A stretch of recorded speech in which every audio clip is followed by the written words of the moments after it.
Hello everyone, welcome back to Gillette class.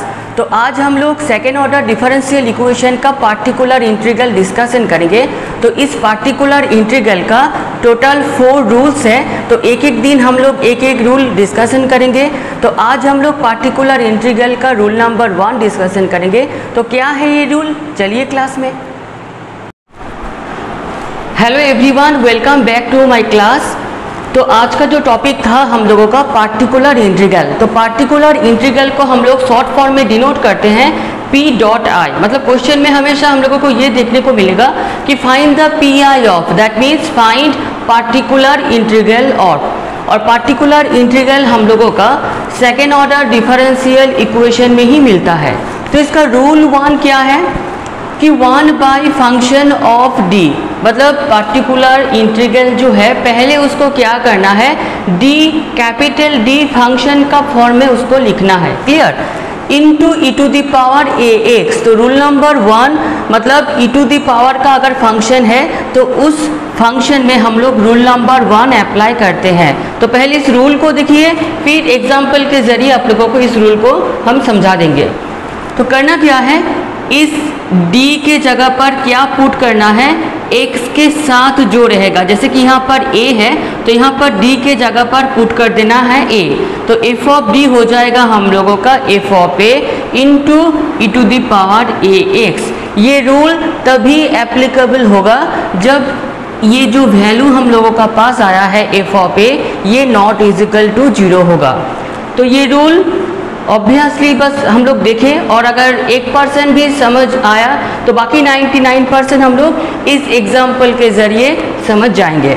तो कैसे करके रूल को अप्लाई करना है, फर्स्ट ऑफ ऑल इस इक्वेशन का राइट हैंड साइड में क्या है, e to the power 3x। तो बेसिकली ये जो इक्वेशन है ये एक non homogeneous second order differential equation है। इसका लेफ्ट हैंड साइड से जो सॉल्यूशन आएगा वो है कॉम्प्लीमेंट्री फंक्शन, जिसको हम लोगों ने डिनोट किए हैं C.F, जिसका तीनों रूल है पिछले क्लास में हम लोग डिस्कस किए थे। और आज हम लोग डिस्कस करेंगे राइट हैंड साइड में जो फंक्शन है उसका सॉल्यूशन। तो राइट हैंड साइड का सॉल्यूशन का नाम है पार्टिकुलर इंटीग्रल। तो यहाँ पर जो फंक्शन रहेगा रूल भी चेंज होते जाएगा।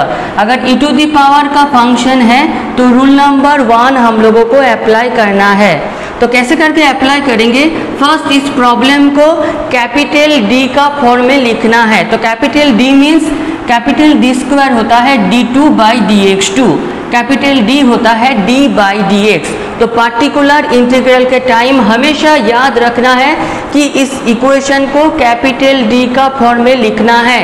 अगर प्रॉब्लम कैपिटल D में दिया हुआ है तो डायरेक्ट हम लोग पार्टिकुलर इंटीग्रल निकाल पाएंगे, लेकिन ऐसा अगर फॉर्म में है तो पार्टिकुलर इंटीग्रल निकालने का टाइम कैपिटल D में उसको लिखना है। तो कैसे करके इसको लिखेंगे, तो d2 बाई dx2 हो गया d स्क्वायर माइनस 3 इंटू ये हो गया d प्लस 2, ब्रैकेट में लास्ट में इसको लिखेंगे y। अगर प्रॉब्लम है तो ब्रैकेट को तोड़ देंगे, तो d2 by dx2 into y आ जाएगा, माइनस 3 dy बाई dx आ जाएगा, प्लस 2 आ जाएगा। मतलब इसी को ही हम लोगों ने ऐसे करके लिखे, equal to e to the power 3x। तो पार्टिकुलर इंटीग्रल मीन्स बस लेफ्ट हैंड साइड में y को रखना है और इस टर्म को राइट हैंड साइड भेज देना है। तो ये जब राइट हैंड साइड आ जाएगा कितना हो जाएगा, 1 by D square minus 3d plus 2 into E to the power 3x। तो ये हो गया 1 बाई फंक्शन ऑफ d, ये हो गया e to the power ax। तो यहाँ पर a का वैल्यू कितना है, 3। तो रूल क्या बता रहा है, d के जगह पर कितना पुट करना है, a। तो यहाँ पर हम लोग जहाँ जहाँ d है कितना पुट करेंगे, 3। और ये इसका वैल्यू अगर नॉट इजिकल टू 0 आ गया तो यही है इसका पार्टिकुलर इंटीग्रल। तो अब यहाँ पर हम लोग d के जगह पर 3 पुट कर देंगे, तो 3 स्क्वायर मतलब हो गया 9, माइनस 3 इंटू 3 हो गया 9, plus 2 into E to the power 3x।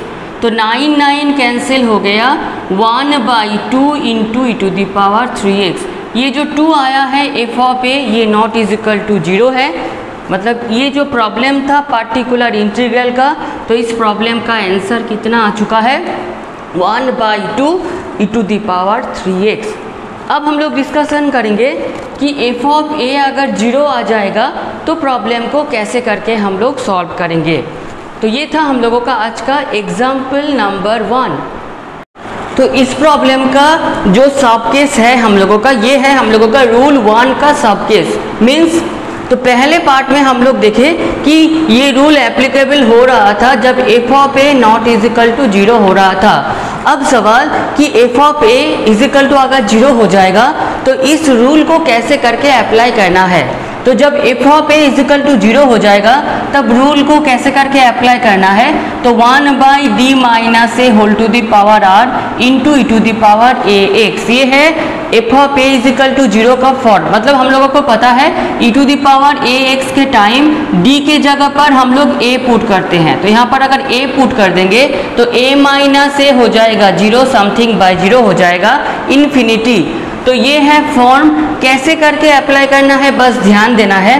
तो ई टू द पावर देखना है वेरिएबल कितना है। तो यहाँ पर जैसे x है तो x टू द पावर कितना होगा, ये जो d माइनस ए का पावर रहेगा तो x का पावर हो जाएगा d माइनस ए का पावर डिवाइडेड बाय फैक्टोरियल, ये जो पावर है r है तो फैक्टोरियल r होगा। यहाँ पर अगर 3 रहेगा तो x क्यूब बाय फैक्टोरियल 3 होगा, 2 रहेगा तो x स्क्वायर बाय फैक्टोरियल 2 होगा into E to the power यहाँ पर जितना रहेगा उसको उतना ही लिखना है। तो ये सब केस हम लोग तभी अप्लाई करेंगे पार्टिकुलर इंटीग्रल में ई टू द पावर का फॉर्म है और f of A is equal to 0 आ रहा है, तभी ये सब केस अप्लाई करना है। तो ये जो एग्जाम्पल है ऑब्वियसली ये सब केस के ऊपर बना हुआ है। तो find the P I of d2y by d x two minus 4dy by d x plus 4y is equal to e to the power 2x। Particular integral के टाइम हमेशा हम लोगों को राइट हैंड साइड का function को देखना है। जैसे कि आज हम लोगों ने रूल 1 डिस्कशन किए हैं, इसलिए ई टू द पावर 2x दिखा, ई टू द पावर 3x दिखा। तो ई टू द पावर कुछ भी हो रूल 1 अप्लाई करना है। 2, 3, 4 के लिए एक एक दिन हम लोग एक एक क्लास लेके आएंगे। इस प्रॉब्लम को पार्टिकुलर इंटीग्रल बनाने के लिए पहले प्रॉब्लम को क्या है कैपिटल D में चेंज करना है। तो ये हो जाएगा d square minus 4d plus 4 into y is equal to e to the power 2x। तो इसको हम लोग लिख सकते हैं d माइनस 2 उसका whole square into y is equal to e to the power 2x। तो पार्टिकुलर इंटीग्रल थोड़ा सा पहले हमने क्या बताया कि लेफ्ट हैंड साइड में ओनली y रहेगा, y के साथ जो है उसको राइट हैंड साइड भेज देना है। मतलब ये जो d माइनस 2 उसका होल स्क्वायर था ये 1 करके आ जाएगा इंटू हो जाएगा ई टू द पावर 2x। तो नॉर्मल अगर रूल के बारे में सोचेंगे तो d के जगह पर 2 पुट कर देंगे तो ये 0 हो जाएगा, मतलब वो f of A is equal to 0 आ रहा है। तो रूल 1 का सब केस क्या बता रहा है कि यहाँ पर e का वेरिएबल कितना दिख रहा है x और यहाँ पर d माइनस 2 का पावर कितना दिख रहा है 2। तो कैसे करके लिखना है x square by factorial 2 into E to the power 2x। Problem का आंसर कंप्लीट। थोड़ा सा आप लोग सजाना चाहते हैं तो फैक्टोरियल 2 मतलब कितना होता है 1 इंटू 2। तो इसको थोड़ा सा लिख दीजिए x square by 2 into E to the power 3x। तो ये था हम लोगों का आज का पार्टिकुलर इंटीग्रल का रूल नंबर 1 का क्लास। और जितने सारे जिलेट स्टूडेंट इस वीडियो को देख रहे हो, मेरे क्लास फॉलो कर रहे हो, तो हर किसी का सपोर्ट मुझे बहुत ही चाहिए। तो हर किसी से मुझे यही कहना है कि जो मेरे चैनल में नए हो प्लीज़ मेरा चैनल को सब्सक्राइब, शेयर और लाइक ज़रूर कीजिए। तो नेक्स्ट दिन हम लोग नेक्स्ट क्लास में आएंगे पार्टिकुलर इंटीग्रल का रूल नंबर 2 के लेके। तो आज का क्लास हम लोगों का इतना तक। Thank you.